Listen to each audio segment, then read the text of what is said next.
you mean the action-packed Assassin World manga that just seems to keep taking it up a notch like every week? Yeah, let's Every get week, into that. yep. Sakamoto Days, author Yuto Suzuki. We are going into chapter number 62, titled Exam Stage 3. Now, as always, we got to talk about last chapter's last panel, right? It ended with what's the deal with this girl, Sakamoto was thinking to himself, while Akira was smiling as they dried off. Because, like, you know, up to that point, they had just jumped off a plane. Akira, using her extreme seamstress skills, managed to sew together a parachute, and everybody landed somewhat safely in the water. Now they're on the beach, the shore, if you will. They're getting their act together, right? Now, let's get into the summary. We start this chapter with a funny cold open, if you will, right? It's a depressed Kanaguri framing a crab on the beach with his bare hands because his camera got water damage and he can no longer shoot his movie. He's so depressed, he asks himself out loud, is there any reason to go on living? Right? Yo, rolling. It was just like kind of, it was just a funny thing. It was just a funny thing to start it that way. And I got some notes on that. But we cut to the other part of the beach where we see the plane wreckage and quite a few candidates made it out alive-ish, right? The Sakamoto crew, featuring Kill Baby, are drying up and putting their clothes back on. We cut to the admins kind of, and when I say admins, I don't mean like Mizuno. These are like the top folks, right? The ones who are actually proctoring and should have designed a solid exam start to finish. All right, emphasis on should have, right? Mm-hmm. But we cut to them brainstorming, air quotes, right, about what to do for the next stage of the exam, so the body count doesn't just continue to like escalate exponentially. We are then introduced to the new special recommendation candidates that will be participating in the next stage, right? And this is like what Matt alluded to, I want to say a couple episodes, if not last episode, like the forest of death, right? We're kind of getting to that now. The new candidates, we got Kaji, who's wearing a hat and who immediately tells the next candidate to be quiet. Torimaru, the one he tells to be quiet, who's very energetic and who has a very interesting keychain on her backpack. And we have Shinaya, who's got gloves on and he's just like silent throughout.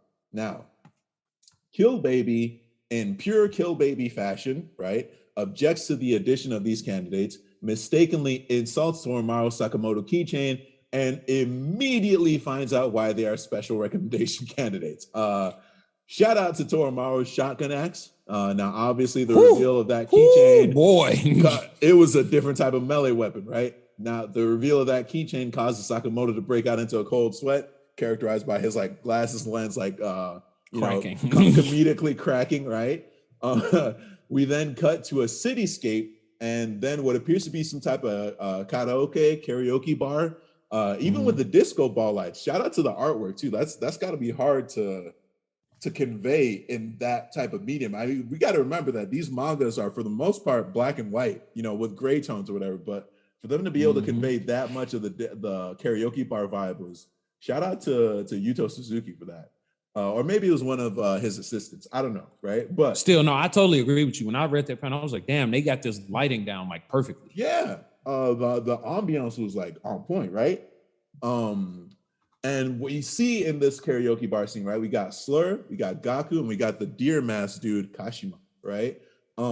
Slur is trying to contact his potential recruit, and it seems like that isn't going well because they're not really allowed to look at their phones, or he might just not be aware that they all, you know, just dove out of a plane. So maybe people's phones are just straight up damaged. We are then introduced to stage 3, which again, shout out Matt, looks like we're going into like a force of death type stage. It's basically a game of like catch the tail, game of tag. So it's like if you ever played flag football, just imagine that, just no football and it's tag. So you rip off people's tails, right? But given that it's an assassin world, things will be a little bit more extreme than that, especially since head admin Usami, the one who's proctoring the exam, was like, oh, yeah, you guys are free to use your weapons, which is interesting considering that they were like, we can't just have the body count rise, but that's neither here nor there. Now, everyone is separated into teams based on the colors of their like flags or tails. I like to give another shout out to Scarface Glasses, who seems to be our, and by our I mean the reader's, guy for explaining the hidden meaning behind a few of these stages, right? He lets us know that essentially what this game is doing is like a specialized training technique for assassins, right? We get our groupings though, and I'm not going to go into like all the colors, but just the ones we actually care about. Red team has Sakamoto, Anxiety Youngster, aka Akira, right? And Kill Baby. White team has Shin, Young Face Mask, aka Mafuyu, and Kaji. And Kaji is one of the special recommendation recruits that we just got introduced to like a few pages before. Now, apparently, like I said, weapons can be used in this game, and it's basically like you score by grabbing as many tails as possible in the allotted time frame. The last panel is Usami saying go, and everybody just basically doing a ninja vanish. Onto the review. Kanaguri is crazy and dumb. You know what I mean? Also, he survived without a shoot, but you can argue that, like, you know, all these overpowered characters have that somewhat dumb and mundane situations trope. You know what I'm talking about? It's like they're really good at this one thing, but then you like have them do like some type of mundane task, and it's like they don't know how to like breathe. Right? They're on like manual breathing, if you will. Also, we need to remember that Akira, aka our anxiety youngster, sewed all their clothes into a parachute last chapter, including Kill Baby's pants. Did she unravel that chute? I mean, it's not like a critical component, but I was just like, when I saw that Kill Baby was full of clothes, I was like, wait a minute. You know what I mean? She probably had to unravel it, which would also be pretty skillful too. And you know, everybody was like drying off whatever, they somehow started that fire. But at the end of the day, it would appear that she's just a god tier level seamstress, right? Yeah. Kill Baby somehow finds a bullet and passes stage 2. And like, just Kill Baby right now, you know what he's giving me? He's giving me like Hercule from Dragon Ball, and Kang from One Punch Man vibes. Well, okay, hear me out, right? The reason why he's giving me those vibes, I feel like he's gonna fuck around and somehow be in the right place at the right time to pass this stage, and somehow he's gonna graduate this year, because he's taken it a few times already, but he's gonna graduate this year simply because he's Sakamoto adjacent.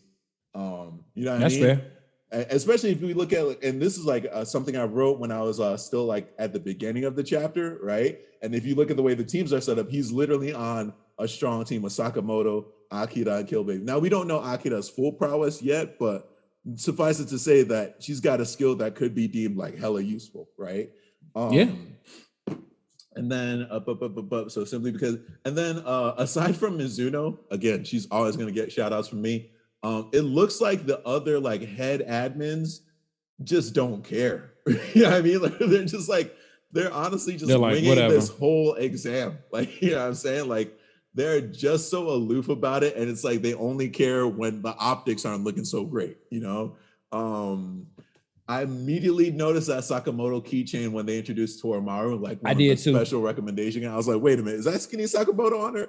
And then, it was funny too, because it looks like maybe it was an error, but it looks like the pants changed colors from like the introduction to when she's got Kill Baby basically about to die, you know?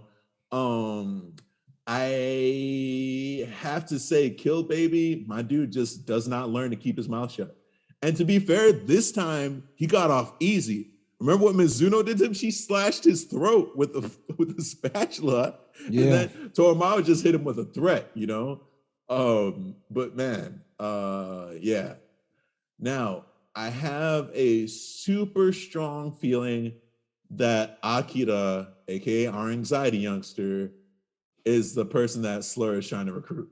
And I think it was reinforced by like Deerhead Kashima calling out like, you sure this is a good idea, recruiting students without much experience? To me, that already eliminates young face mask Mafuyu, because he's already battle-hardened. That dude is seasoned, so it can't be him.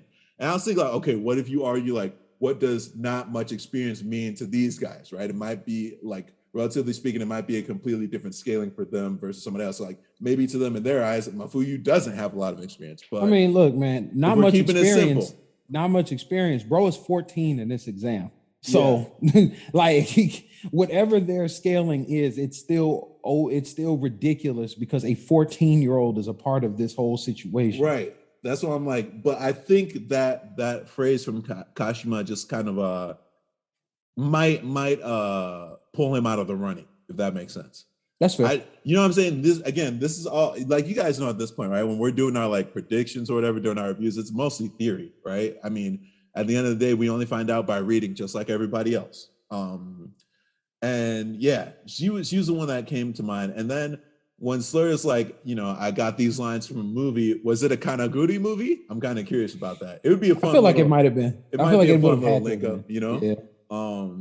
Jumping to the Force of Death, I want to see how Sakamoto handles the eventual confrontation between him and Toromaru. Maybe it just doesn't happen because he's slick with it, because he knows how to hide his presence too. I think Kill Baby is going to get knocked out early, and Sakamoto and Akira will carry the team to a W. It'll be interesting to see how Shin, Mafuyu, and Kaji work together, if they even work together, because they also have the I'll go solo vibes. But I think Mafuyu's like clinging enough to Shin to where it's like there's no way there won't be any comedy bits between the two of them. And then it'll just be interesting to see more of Kaji, right? This will probably be the time where Shin can show his growth to Sakamoto, though, because we got to remember from chapter 59, remember that cold open with a flashback, Mr. Sakamoto, when we take the transfer exam, please don't help me. Followed by, I want to test my own abilities without depending on you. Well, he couldn't have asked for a better stage, like literally having to go against his mentor, right? Yeah. I'm super excited for the next chapter, man. What'd you think?